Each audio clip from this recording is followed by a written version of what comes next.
I'm not particularly going to get into systems and how we do it, more about the problems that we're trying to solve and a sort of more generic approach of the approach to solving those.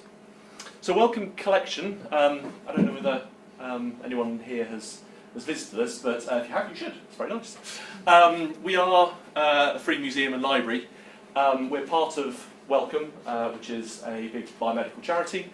Our purpose is to try to explore or to improve human health by helping great ideas to thrive. And we do that particularly by helping people explore those intersections between life, medicine, and art. And we want to do that through our exhibitions, through our live programs, through things that we publish, books and articles online, and through our collections. Our collections themselves are housed on the Euston Road within the Wellcome Collection building. There's a library there. It was amassed originally by Henry Wellcome, so our founder, and he was he had a very Catholic attitude to what made up health, and as a result of that, we have a very broad collection.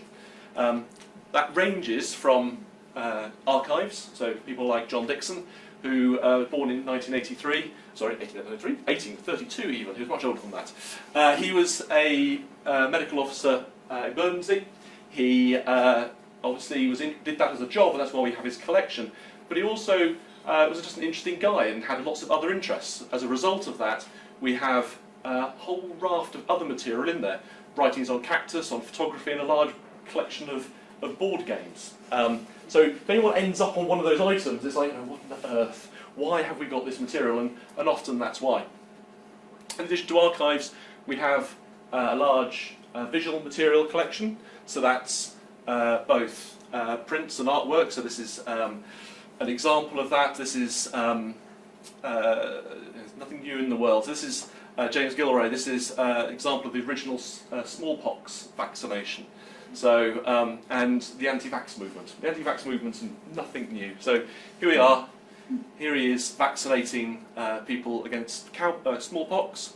And there's sort of lovely little sort of moments in here. So up here, there's the fetid calf. You've got these pictures over here of sort of bits of cows sort of erupting from their skin, sort of trying to undermine his credibility. And they've got his helper there as a boy from the local workhouse.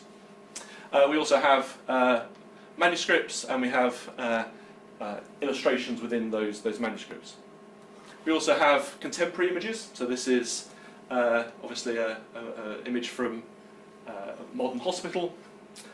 We have manuscripts. So this is an example of what's called a fugitive sheet. No one seems entirely sure why they're called fugitive sheets. It seems to be that they're not bound in, and so they can run away. But what they are sort of ways in which they try to help medical students understand the anatomy.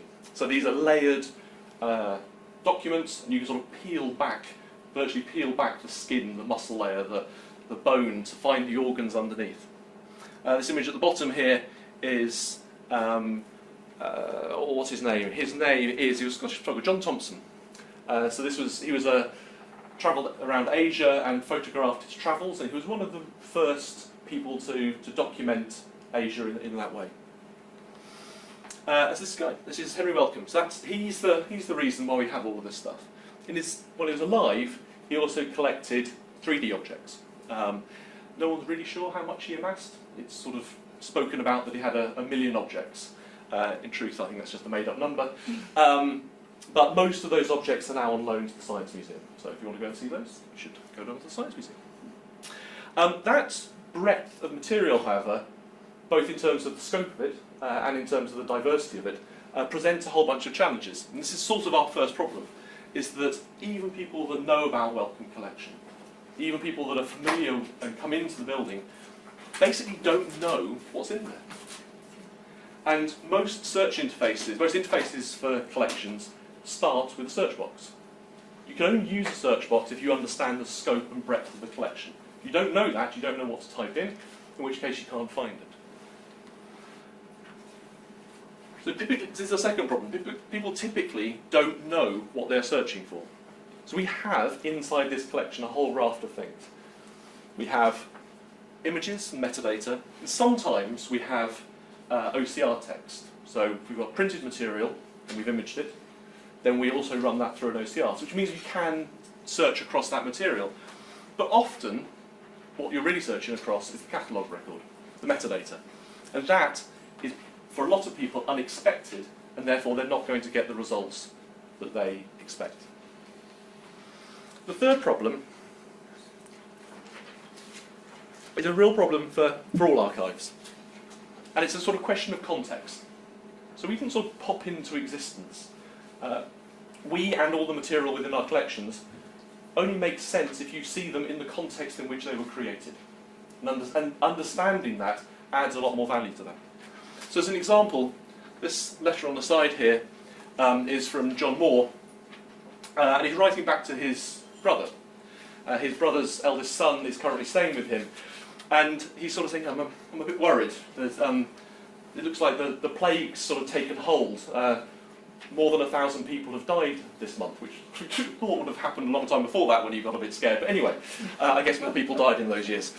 So he's worried about that. I think and that's a lovely letter. It's a sort of piece, a lovely object in its own right, and you can get something from that.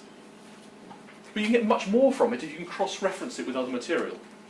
So this is the Bills of Mortality for London from the same period. So this is a document that describes or catalogues where and how many people died. And if you cross-reference those two articles, you discover that when he wrote that letter worrying about his brother's son, it's the first month that the Black Death starts to spike, and it's also the first month that it jumps out of the poorer areas and into the City of London. And so he's quite an astute individual, and he went on actually to be the Lord Mayor of London. It also, probably, his son survived, for what it's worth. In his will, he leaves large parts of his estate to at least somebody that has the same name as that guy. So anyway, these things become more valuable if you understand the context in which they were created originally. And that's really where we are. So for those of you that remember paper catalogues are great. You can pick them up, you can read them, you can understand the context in which you're looking at this thing, you understand what you're looking at. They weren't particularly searchable, so you had to have someone to help you find the thing, but once you got them, you understood what you were looking at. Digitally, we've atomised these things to the point where you've no idea what you're looking at. So you land on this item. Good luck. Good luck working out what this thing is really. And good luck working out why it's important. So you've atomised these things to the point where you just don't understand what it is that you're looking at. That's a problem we have. It's a problem that most archives and libraries have. I also say that we've made them searchable. I think that's theoretically true, not practically true. If you look at the analytics on the site, we have a click-through rate of about 15%. So 15% of searches result in somebody clicking through and looking at an object, looking at something. That's dreadful. That basically means search doesn't work. So that doesn't seem like a massive improvement to me. The fourth problem we need to tackle is how we provide access to all. So, as a charity, we want to help great ideas to thrive. We do that by making this information as widely accessible as possible, so that other people can do stuff with it. The question is, how do you do that? Well, the first thing is about digitisation. But digitisation doesn't equal access and use. So if you take, again, this is sort of airing my dirty washing a little bit, what I can say is I'm trying to improve it. Take a 6-month window, so we're digitising quite a lot of material. 71% of those items were not viewed at all in that period. I don't think that's particularly typical of a problem because of the digitisation, it's just that most people can't find what's in there. They don't know what's there. 7% was only viewed once, frankly a rounding error, of things were viewed more than 1,000 times. You could say, well that's because your collection's boring. And no one's interested in what you've got. And that's sort of not true, because of the way we license it, and because of the approach that we make this material available widely elsewhere. So we upload make the books that we digitise available on the Internet Archive. The visual material we upload and make available through Wikicommons. And if you look in the same period, almost 8 million views on the Internet Archive, 777 million views on Wikicommons. So it's not that the stuff isn't used, it's just that we've managed to provide an interface that no one can use. This is the reading room at Wellcome Collection. It's a nice place to be. It's comfortable, it's well lit, it's a place you want to read things. That's what libraries are quite good at. Libraries are nice places to read. Come online and we make you read for a letterbox. This is not a nice reading experience. Who wants to read a manuscript that's squashed up into the top half of the screen? So even if we're making this material available, it doesn't necessarily mean that people can find it, they understand what they're getting there, and when they find it, they actually want to be able to put the effort into reading this stuff. So what are we doing? Because clearly that's a problem. First off, this isn't about building a digital library or a digital collection or a digital archive. So I've been at Wellcome for, well, it'll be 3 years early next year. When I joined, I sat behind the library desk and wandered around and just sort of sat quietly listening to people. It's always seems better to watch people to see what they actually do rather than ask them what they think. If you ask them what they think, they'll tend to tell you what they think you want to hear, which isn't the same stuff at all. So anyway, I listened to what people were asking and how they were interacting with the librarians and archivists. And often they were sort of like, oh, well, no. You can't search like that. You can't start there. Do this. And their knowledge of the collection allowed them to place the reader, the user, in the right place and showed them how to get to that spot. The system that is put in place, the software we put in front of them, doesn't help them do that. So in some ways, the problem that we're trying to look at is to understand the context, the problems that people have, and trying to design a system that solves people's problems rather than providing a search interface, which is sort of what we do at the moment. The other way of thinking about it is that sort of what we're trying to do is to encapsulate a bit of the librarian, encapsulate it in software, and make that available to people.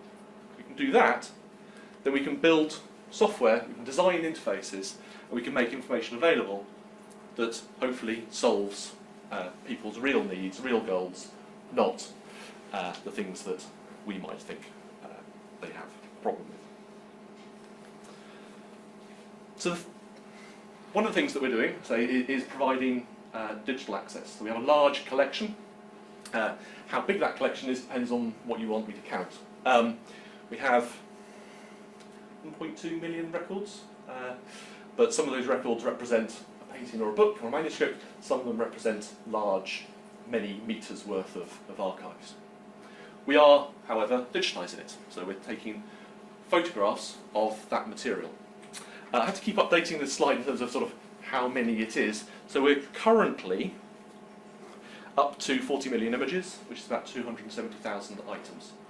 That number grows at about 400,000 images a month. It's tricky to know what percentage of the total collection that is. Probably about 5 or 10%. And slightly depressingly, it's growing faster than I can photograph it. Nonetheless, that's what we do. We photograph it. We then make those images available as permissively as we can. So if they're old enough, we make them available in the public domain or CC0. If we can't, then there'll be some other variant of a Creative Commons license or restricted if that's necessary. But generally, we're trying to make this information as available as possible. From a software point of view, we're sort of trying to make software that's as smart as a puppy, as opposed to being as stupid as a slug. The system we have at the moment is stupid. It doesn't understand what it's looking at. It doesn't understand when you find out what it's doing. It's just a bit dumb. Puppies aren't very bright, but they're a bit helpful. They try to learn. They try to pay attention to what's going on around them. They're not passive. So we want to build something that has some understanding of the stuff that's it's having to deal with. It pays attention to what's going on, and that we iterate on this thing. So that doesn't mean increment, doesn't mean that we keep adding things, it means that we make things better through a series of incremental steps. So how are we doing that? Well, the first thing is we have lots of catalogues. We have lots of piles of data. So we have a library catalogue, which for librarians in the room means that it's catalogued as MARC records. We have an archive catalogue. For archivists, it means that's catalogued as an ISAG catalogue. We have digitisation metadata. So that's, if it's a book, then we have OCR data, and we also have METs, which is a sort of structure that describes the material. At the moment, all those things are separate. So in addition to all the other problems, actually, you also have to understand, at the moment, where we happen to catalogue it to know where you should search. That's really hard to know. I don't know that till I work there. So the first thing is to try to bring those different piles of data together to provide a unified search. Once we've done that, then we can start to enrich that data.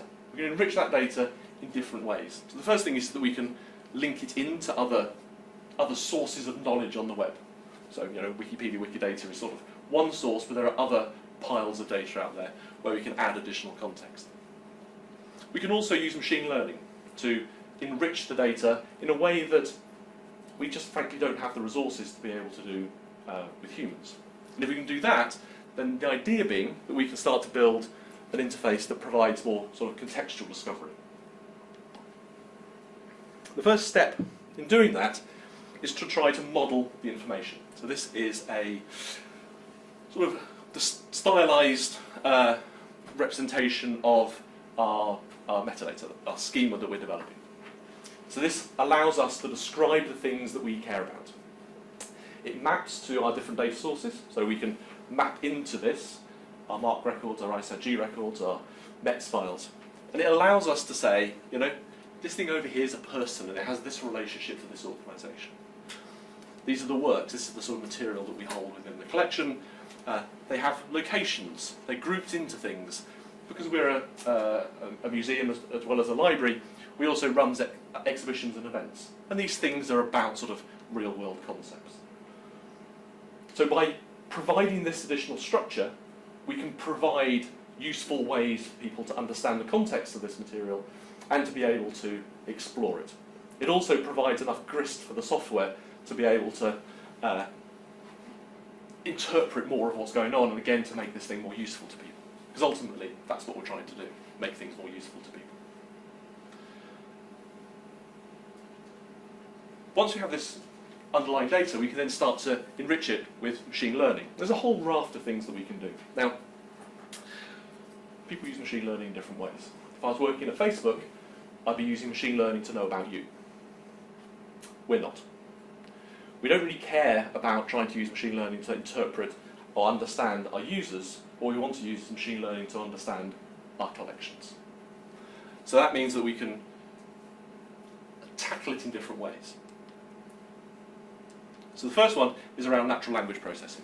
So this is one of our archives. This happens to be Art and Health Archive. So it's a branching tree. Archives are hierarchical structures, mono-hierarchical structures like that. What we find is that each one of those dots is well described, because that's what ISAG does for you. But it doesn't describe anything else. And as a result of that, if you look at this is a piece of a section from one of the other archives we have. It's a human. You can look at that and go, timeline. Look, it's got dates down the side, and look, there are some people in here, and that there's another person. And they did things with this organisation, which is sort of society and abortion. There's some stuff going on here. I can read it. I can make sense of it.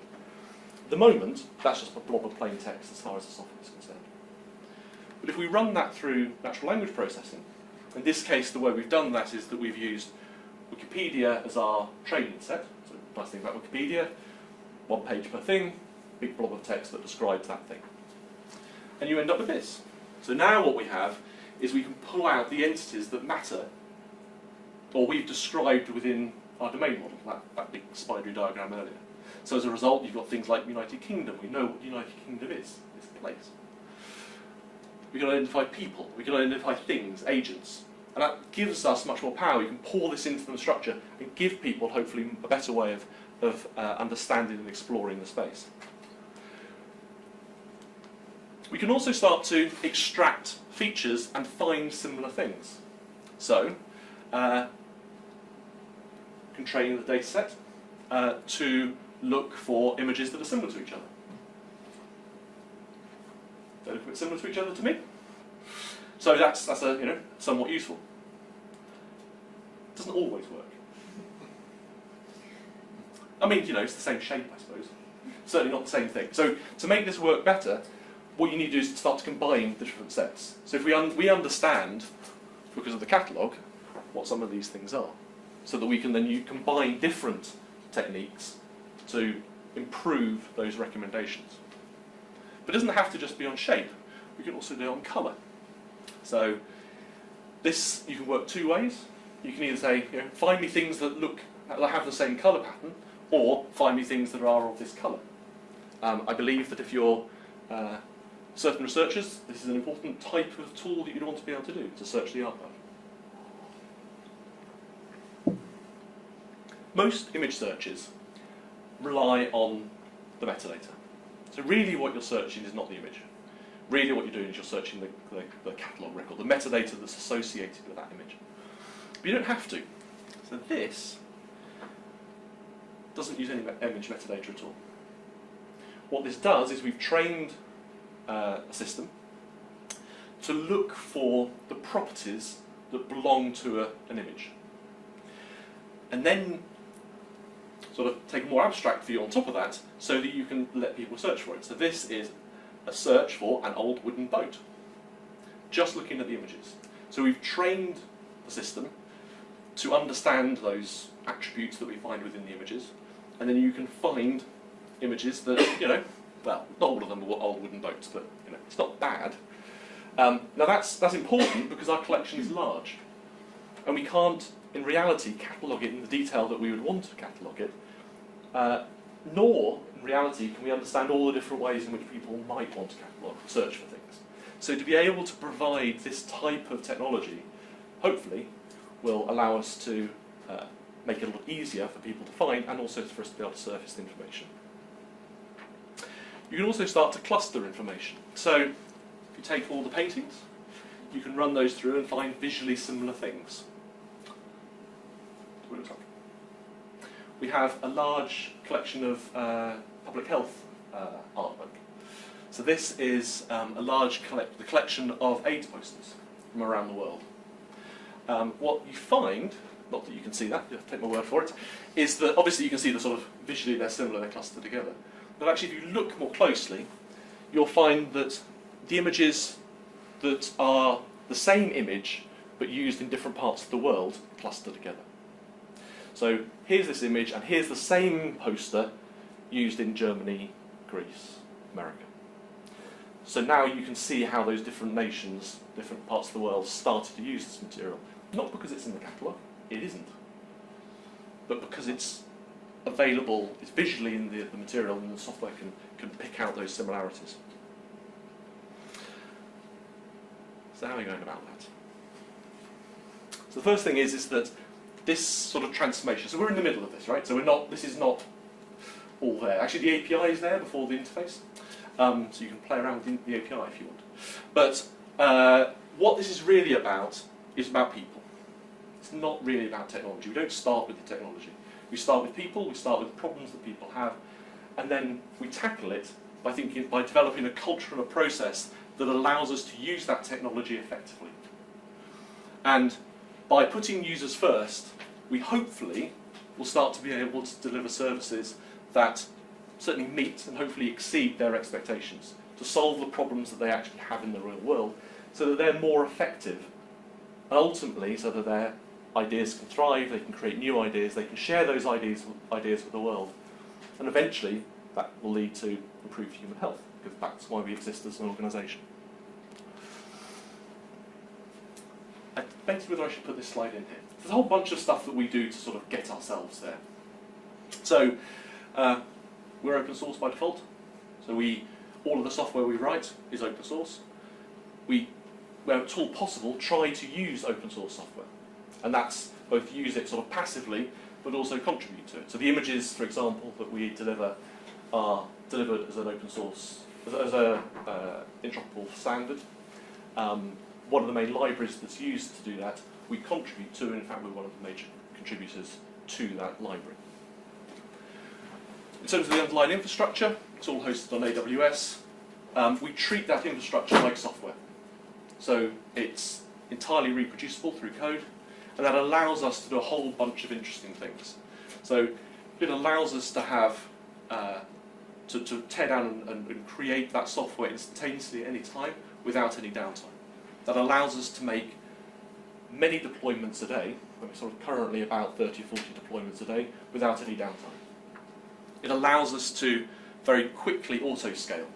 So if we have a particular thing that we need to process, we can scale up that infrastructure to be able to process large numbers of images or large numbers of metadata quickly and efficiently, and then scale it down again to nothing. We can allow that scaling to happen only at the points when the cost of it is relatively low, and therefore an efficient, cost-efficient way of doing that. So that's sort of the infrastructure side. We also view design as being led by the needs of our users. So our definition of done is not a list of features. Our definition of done is measured by performance. Is the thing that we've currently got better than the new idea better or worse than the thing that we have at the moment? If it's better, we make it live. If it's worse, we don't. And that requires us to be able to A/B test everything. So when those releases go up, we see if they're better or worse than the sort of status quo. If they're better, it stays live. If it's worse, throw it away, start again. And then in terms of the team, those teams are dedicated teams. So we don't organise by project. We have dedicated teams who have long-term missions, and those teams are multidisciplinary teams who plan and replan every 90 days. So they have set themselves objectives, or set objectives for that 90-day period, and they seek to try to find the features through research, through testing, that help deliver that objective. At the end of that period, throw the plan away and start again. And that allows us to be nimble in how we deliver things without getting sort of bogged down on particular areas.